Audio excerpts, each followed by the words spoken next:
Hi hello and welcome back to my vlog. ఈరోజు మనం ఎంతో టేస్టీగా ఉండే పల్లి కారంతో బెండకాయ ఫ్రై ఎలా చేసేసుకోవాలో చూసేద్దాం.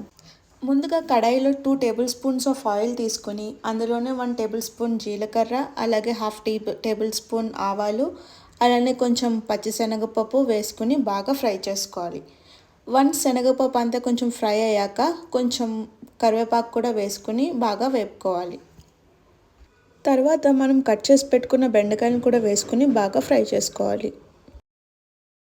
సో 1-2 మినిట్స్ అలా ఫ్రై చేసుకున్నాక దీనిపైన ఒక మూత పెట్టేసుకుని బెండకాయల్ని బాగా మగ్గనివ్వాలి. ఈ బెండకాయలు మనం జిగురు పోయే వరకు బాగా ఫ్రై చేసుకోవాలి. వన్స్ ఫ్రై చేసుకున్నాక తగినంత కారం, అలాగే తగినంత సాల్ట్ వేసుకుని కొంచెం సేపు ఫ్రై చేసుకోవాలి. తర్వాత టేస్ట్ కోసం మన ఇంట్లో చేసి పెట్టుకున్న మసాలా కూడా యాడ్ చేసుకోవచ్చు.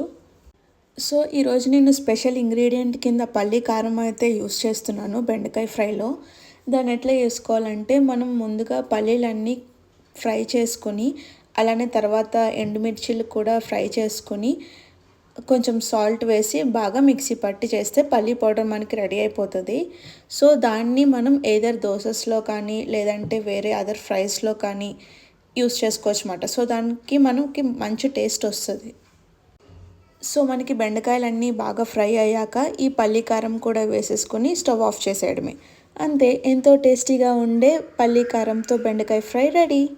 మీకు కనుక మా రెసిపీ నచ్చినట్లయితే don't forget to like, share and subscribe to my vlog. Thanks for watching.